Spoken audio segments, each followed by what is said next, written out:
Question is, volume of a cube of side L and volume of a sphere of radius R are equal. Both the cube and the sphere are solid and of same material. They are being cast.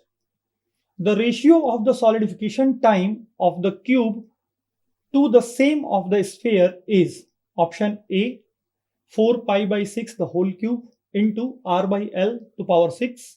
Option B 4 pi by 6 into r divided by L to square. Option C 4 pi by 6 the whole square into r by L whole to the power 3. Option D 4 pi by 6 the whole square into r by L whole to the power 4. Students question में हमको एक cube दिया हुआ है. This is the cube. इस cube का side का length दिया हुआ है, L से डिनोट करते हैं इसके साइड को. और एक स्फीयर दिया हुआ है, स्फीयर का रेडियस R दिया हुआ है. Radius of the sphere is R. ये हमारा क्यूब है एंड दिस इज स्फीयर. इसमें क्वेश्चन में फाइनली हमसे पूछा है solidification time of the cube यानी TS cube divided by solidification time of sphere. ये फाइंड आउट करना है हम लोगों को. क्वेश्चन में दिया हुआ है कि volume of cube is equal to volume of sphere.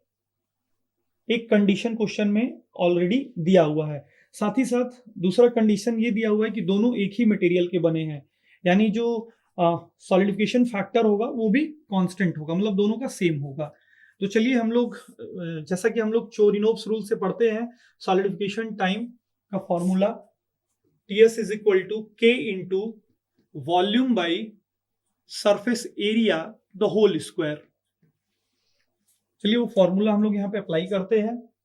तो सबसे पहले हम लोग क्यूब की बात करते हैं, तो क्यूब के लिए KC लिख देता हूं into volume of cube divided by surface area of cube the whole square divided bye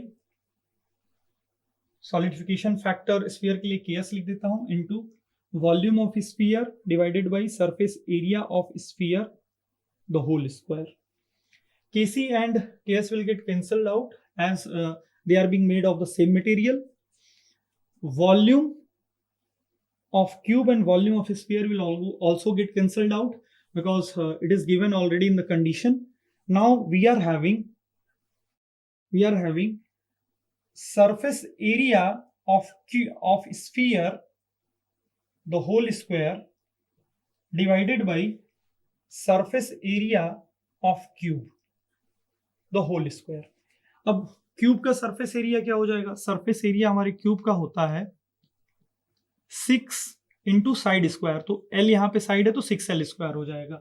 sphere के सरफेस एरिया की बात करें, ऐसे स्फीयर, तो स्फीयर का सरफेस एरिया होता है 4 pi R square.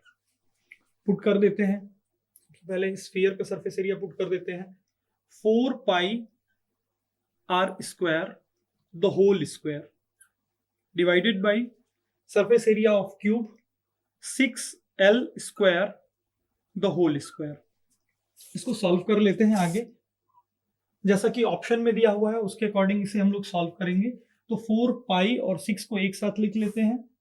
4 pi divided by 6 the whole square into R square by L square. तो हम इसे ऐसा लिख सकते हैं, R बाई L लिख सकते हैं, और स्क्वायर है तो 2 will get multiplied with 2, it will become 4 R by L to the power 4. ये हमारा रेशियो हो जाएगा solidification time of cube divided by solidification time of sphere का. तो यहां पे क्वेश्चन में option D will be the correct answer.